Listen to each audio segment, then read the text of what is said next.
FIFA র্যাঙ্কিংয়ে 180 এর ঘর থেকে উঠে এসে বিশ্বমঞ্চে নিজেদের নাম খোদাই করা এটি কোনো সাধারণ ঘটনা নয়। মাত্র 5 লক্ষ মানুষের দেশ কেপ ভার্দে ফুটবল বিশ্বে আজ এক বিস্ময়ের নাম।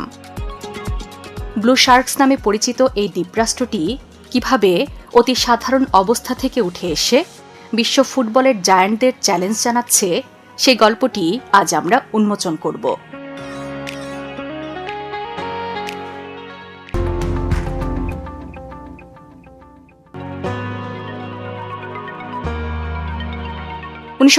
সালে পর্তুগালের কাছ থেকে স্বাধীনতা লাভের পর কেপ ভার্দে ফুটবলের যাত্রা আনুষ্ঠানিকভাবে শুরু হয়।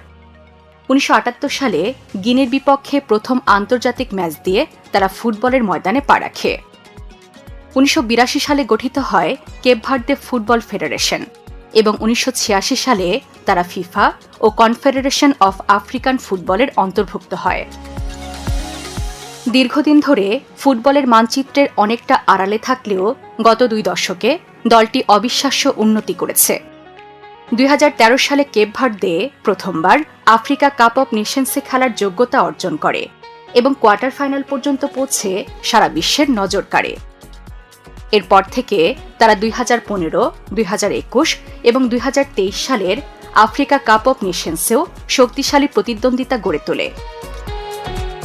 তবে তাদের ইতিহাসের সবচেয়ে বড় অর্জন আসে 2025 সালে, যখন তারা প্রথমবারের মতো ফিফা বিশ্বকাপের জন্য যোগ্যতা অর্জন করে।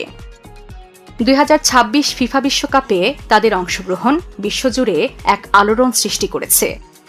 স্পেনের মতো জায়ান্ট দলের বিপক্ষে উদ্বোধনী ম্যাচে গোলশূন্য ড্র করে তারা বুঝিয়ে দিয়েছে তারা কেবল অংশগ্রহণ করতে আসেনি, বরং ছাপ রাখতে এসেছে।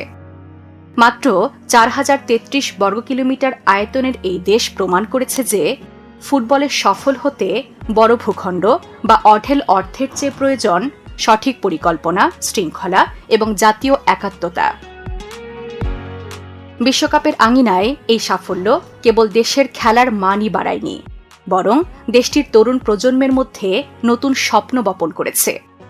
রাজধানী প্রাইয়া থেকে শুরু করে প্রত্যন্ত গ্রাম পর্যন্ত সর্বত্র এখন ফুটবলের জয়গান।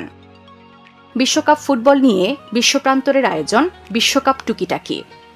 ফুটবলের এমন আরও মজার ও আকর্ষণীয় তথ্য জানতে সাবস্ক্রাইব করুন বিশ্বপ্রান্তরে।